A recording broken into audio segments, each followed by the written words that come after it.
Kehormatan seorang wanita selain dirinya sendiri adalah anak-anaknya, orang tuanya, dan juga suaminya. Keluarga adalah kehormatan pertama bagi wanita. Halo semua, selamat datang di channel kami, Jurnal Kriminal bersama saya Atika Walo. Bagi Anda yang menyukai pembahasan tentang kasus-kasus kriminal, misteri, horor, kami sengaja membangun channel ini untuk Anda. Jangan lupa untuk mendukung channel kami dengan cara subscribe, like, komen, dan share ke media sosial yang Anda punya.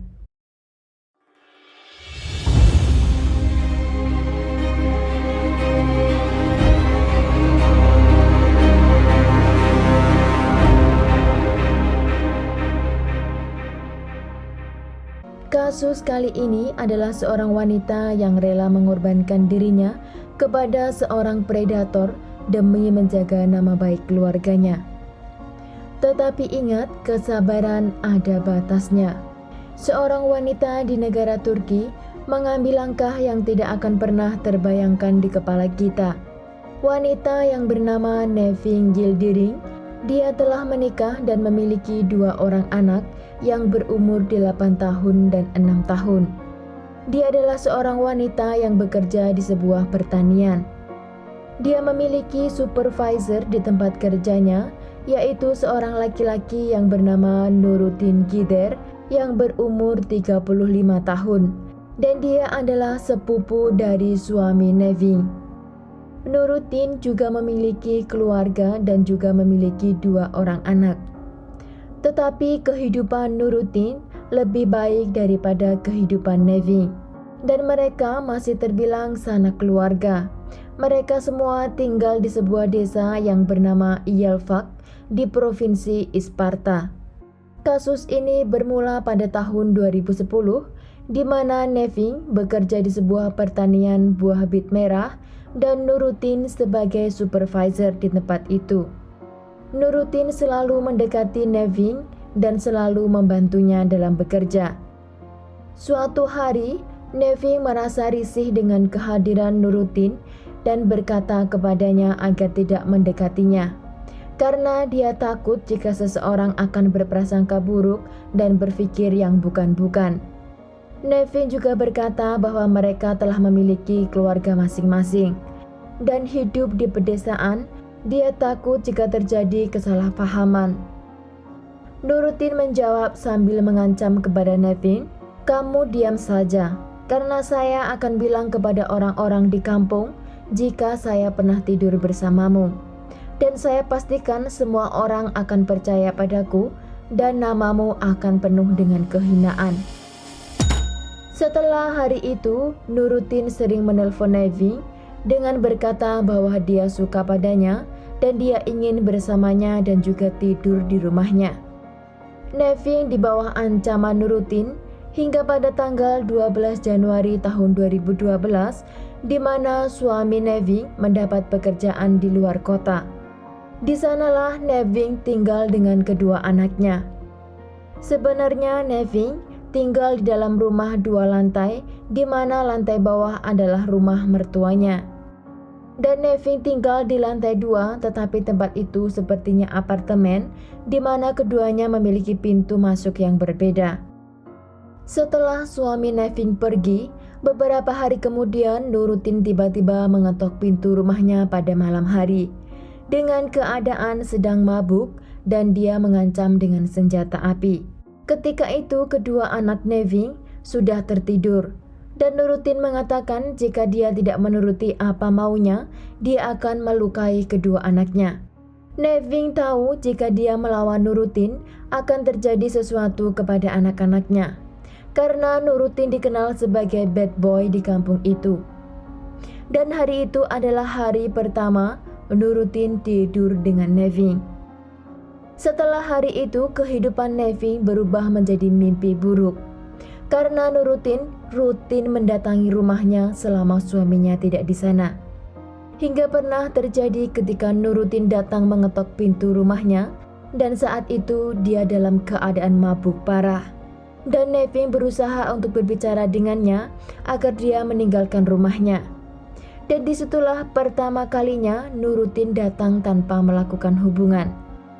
Tetapi di hari-hari sebelumnya, Nuruddin tidak bisa diajak berbicara karena dia selalu membawa senjata apinya dengan mengancam kepada anak-anaknya. Dan akhirnya terjadilah apa yang terjadi. Selama 7 bulan, Neving mendapat perlakuan yang tidak pantas dari Nuruddin. Karena mereka tinggal di sebuah desa yang kecil, rumor dan gosip mulai menyebar. Neving mengatakan saat diinterogasi polisi bahwa dia mendengar pertama kalinya orang-orang di kampung itu mengatakan bahwa Nuruddin sebelum datang ke rumahnya, dia meminum obat kuat dan itu katanya diminum di sebuah warung kopi. Dan warung kopi versi Turki ini berbeda dengan warung kopi versi Indonesia, di mana kalau di Turki warung kopi itu diperuntukkan hanya untuk kaum laki-laki. Bukan berarti wanita dilarang di sana, tetapi pada umumnya jika wanita datang ke sana pasti akan menjadi tontonan orang laki-laki. Dan itu sangat tidak pantas demi kehormatan seorang wanita. Dan gosip dari orang-orang kampung di tempat itu membuat Neving menjadi sangat malu untuk keluar rumah. Karena Neving sudah berkeluarga dan suaminya sedang di luar kota. Dan di bulan-bulan itu juga, Neving mengetahui jika dirinya berbadan dua, dan Neving berusaha pergi ke sebuah klinik untuk menghilangkan janin itu. Kalian pasti sudah tahu apa yang saya maksudkan. Di mana di negara Turki diberi izin untuk menghilangkan janin sampai janin itu berusia 10 minggu. Setelah 10 minggu, maka kasusnya berbeda. Jika kehamilannya itu membahayakan ibu atau janinnya, maka bisa dilakukan dalam keadaan darurat. Setelah Neving datang ke klinik tersebut, dokter meminta tanda tangan persetujuan dari suaminya. Karena di sana jika akan melakukan langkah itu, harus ada persetujuan dari ayah si janin atau suami. Dan di kasus Neving, karena dia adalah wanita yang telah menikah, maka harus ada surat persetujuan dari suaminya. Neving tidak punya keberanian untuk mengatakan kepada suaminya atas apa yang terjadi padanya. Lalu dia pergi untuk menemui Nuruddin dan dia mengatakan bahwa dirinya sedang mengandung anaknya. Dan dia mengatakan kepadanya agar menandatangani surat persetujuan itu. Tetapi Nuruddin menolak mentah-mentah tentang tanda tangan itu dan mengatakan bahwa anak itu harus lahir dari rahimnya. Neving depresi dengan situasi yang dia hadapi dan berulang kali dia mencoba mengakhiri hidupnya, tetapi beberapa kali juga berhasil diselamatkan oleh keluarganya. Nuruddin tidak berhenti sampai di situ. Dia terus mengejar Neving hingga suatu hari entah bagaimana Nuruddin ini mengancam Neving bahwa dirinya harus melayaninya seperti suaminya. Dan jika tidak, Nuruddin akan menyebarkan foto intim Neving ke suaminya dan ke publik untuk menghancurkan hidupnya. Entah kapan dan bagaimana Nuruddin bisa mengambil foto tersebut.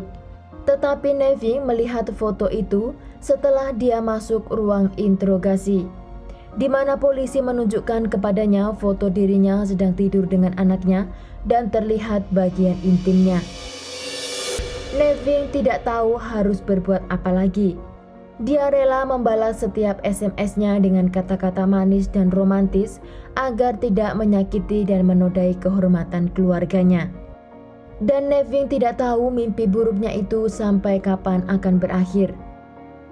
Dan rumor juga gosip di kampung itu semakin gencar hingga ke telinga mertua Neving yang tinggal di lantai bawah rumahnya. Mertuanya itu menanyakan tentang gosip yang beredar bahwa Nuruddin tidur dengannya, dan dia mencoba untuk mengkonfirmasi gosip tersebut. Tetapi Neving dengan segera menjawab bahwa gosip itu bohong, dan dia juga menyatakan bahwa dia tidak memiliki hubungan spesial dengan Nuruddin. Pada tanggal 28 Agustus tahun 2012, di desa tersebut ada sebuah pesta pernikahan. Dan Nuruddin menelpon Neving mengatakan bahwa dirinya akan datang ke rumahnya untuk meminta jatah. Tetapi Neving menjawab di saluran telepon itu bahwa dia akan segera keluar untuk menghadiri pesta dan langsung menutup teleponnya. Tetapi tidak lama kemudian, Neving mendengar Nurutin naik ke atas tangga di rumahnya. Neving yang mendengar suara Nurutin, dia tidak tahu harus berbuat apa lagi.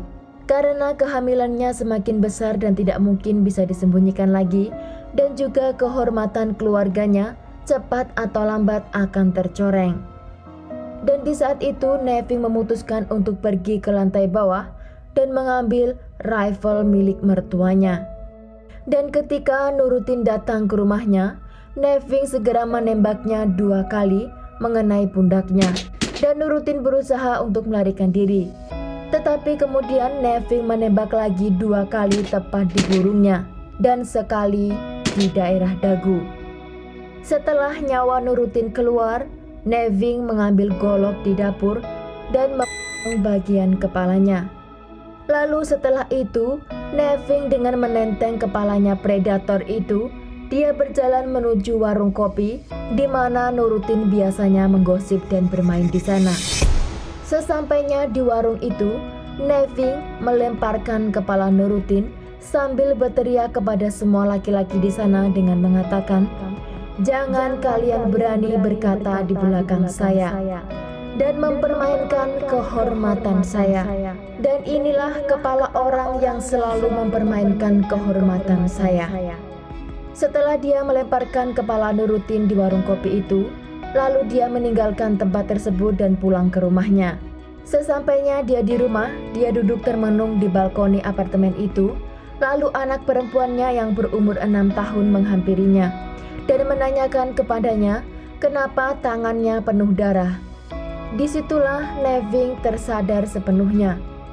Neving hanya bisa menangis memeluk anaknya dengan mengatakan bahwa dia hanya menginginkan kehormatan untuk anaknya dan masa depannya. Kemudian tidak lama mertuanya naik ke atas dan menanyakan kepada Neving, kenapa ada suara berisik dan suara tembakan. Dan ketika mertuanya melihat tubuh Neving penuh dengan darah dan bertanya apa yang terjadi kepada Neving, Neving mengatakan bahwa dia telah membunuh seekor anjing. Mertuanya yang merasa terkejut kenapa dia harus membunuh anjing dan anjing siapa itu. Neving menjawab, "Saya memotong anjingnya Nurutin." Neving hari itu juga dibawa ke kantor polisi untuk ditahan. Dan di sana cerita tentang Nurutin dan dirinya akan dikupas lebih dalam. Di mana sebenarnya Neving melakukan semua itu karena dia takut jika anaknya dibully. Karena tradisional orang desa di Turki, jika orang tua melakukan sesuatu yang tidak baik, maka anak-anak mereka akan mendapatkan imbas dari perbuatan orang tuanya itu. Itu karena di desa mereka orang-orangnya masih menganut konsep zaman dahulu, dengan pemikiran yang masih tertutup. Dan ketika di pengadilan, beberapa saksi juga didatangkan untuk memperjelas kasus tersebut. Saksi pertama yang angkat bicara adalah istri dari Nurutin. Dia bilang bahwa hubungan antara Neving dan Nurutin sudah ada sejak beberapa tahun lalu sebelum kejadian, di mana saat itu mereka juga bekerja sama di sebuah kebun bit di dekat kota Ankara selama kurang lebih 2 bulan. Dan istrinya ini melihat Nurutin selalu mendekati Neving. Dan ketika mereka balik ke kampung, istrinya Nurutin ini mendengar gosip bahwa suaminya ada hubungan spesial dengan Neving. Di sana awal pertamanya istri Nurutin meminta penjelasan kepada suaminya. Tetapi Nurutin mengatakan semua gosip itu bohong. Dan dia memperjelas bahwa Neving hanya sekedar teman kerja saja. Tetapi istri Nurutin tidak puas dengan jawaban suaminya. Sekali lagi dia menanyakan apakah dia pernah tidur dengan Neving. Kemudian suaminya itu menampar pipinya. Dan karena dia takut, maka dia memilih diam dengan mendengarkan gosip yang terus bergulir di kampung tersebut. Hingga 4 bulan kemudian setelah Nurutin menamparnya, mereka ini mendapat pekerjaan lagi di sebuah desa lain. Dan kali ini mereka bekerja di kebun kapas, di mana istrinya Nurutin suatu hari terbangun pada jam 4 pagi dan memergoki Nurutin sedang melakukan hubungan dengan Neving. Di sana Nurutin tidak bisa mengelak lagi atas tuduhan gosip itu. Dan istri Nurutin marah kepadanya, tetapi Nurutin lebih keras lagi dengan menampar pipinya dan mengatakan untuk diam dan tidak buka mulut kepada orang lain. Sehari setelah kejadian itu, istri Nurutin menemui Neving dan memarahinya atas apa yang mereka lakukan. Dan di sana, Neving diam 1000 bahasa. Setelah kejadian di pertanian itu, mereka pulang kembali ke kampung.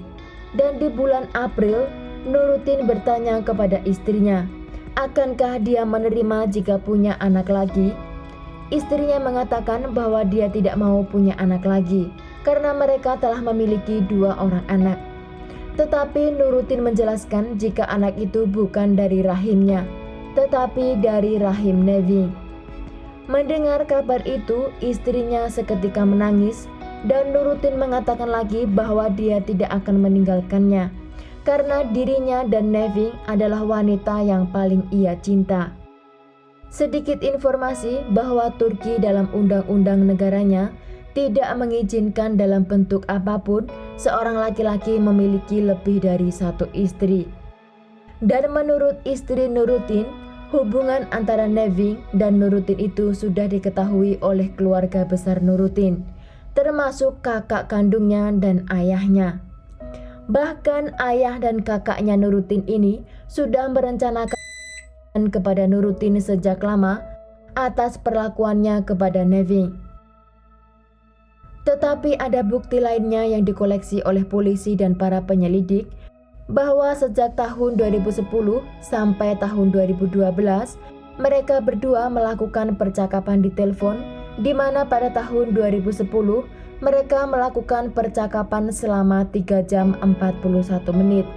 Dan pada tahun 2011 mereka telah melakukan percakapan selama 42 jam dan 3 menit. Dan pada tahun 2012, di tahun kejadian itu, mereka melakukan percakapannya selama 114 jam dan 47 menit. Dan menurut polisi yang memeriksa kedua handphone tersebut, tidak ditemukan SMS adanya indikasi pelencongan atau pemaksaan. Tetapi di dalam SMS itu terdapat pesan-pesan layaknya seorang yang sedang mabuk cinta. Tetapi menurut pembelaan Neving atas dugaan SMS juga telepon itu, dia menyatakan bahwa dirinya berusaha berkata manis agar dia tidak menghancurkan kehormatan keluarganya dan agar dia tidak menyebarkan foto-foto dirinya. Dan memang terbukti ada foto Neving di handphone milik Nurutin. Dan di sana juga Neving meminta kepada pengadilan untuk memberinya otoritas agar dirinya bisa mengeluarkan janinnya. Karena ketika dia merasakan gerakan bayi itu, dia teringat perlakuan Nurutin kepadanya. Tetapi karena kehamilannya sudah berusia 5 bulan, maka dia tidak mendapat izin. Dan akhirnya pada tanggal 17 November tahun 2012, Neving melahirkan seorang anak perempuan dengan diberi nama Elif Sheila. Dan setelah dilakukan tes DNA pada bayi tersebut, terbukti positif bahwa itu adalah anak Nurutin Gider. Dan ada seorang yang akan mengadopsi anak tersebut dari kampung itu. Dan ketika berita itu ke publik, agar anak itu tidak tinggal di desa tersebut, yang dimana dia akan mendengar ketika dia besar nanti tentang kasus-kasus itu. Maka pemerintah Turki tidak mengizinkan anak itu tinggal dan diadopsi oleh orang lokal. Dan akhirnya, kemana anak itu dan oleh siapa dirawat menjadi rahasia orang dalam. Dan pada tanggal 25 Maret tahun 2015, akhirnya pengadilan menyatakan hukuman kepada Neving. Dan pada hari itu juga terjadi protes besar-besaran di ruang sidang oleh kaum feminitas. Hingga hakim ketua meminta untuk mengeluarkan semua orang-orang yang sedang protes itu, dan di dalam ruang sidang itu hanya orang-orang yang bersangkutan saja. Di sana Neving mendapat hukuman seumur hidup dan tanpa kemungkinan pembebasan bersyarat. Mendengar hukuman itu, para protester masih berlanjut untuk keadilan Neving. Bahkan beberapa dari protester itu memanggil Neving sebagai seorang hero yang menyelamatkan kehormatan keluarganya. Tetapi sebagian juga ada yang mengatakan bahwa Neving adalah seorang wanita yang membunuh kekasihnya.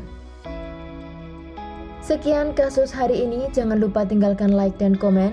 Jika Anda tidak keberatan, klik tombol subscribe untuk mendukung channel kami. Terima kasih banyak saya ucapkan kepada Anda para subscribers.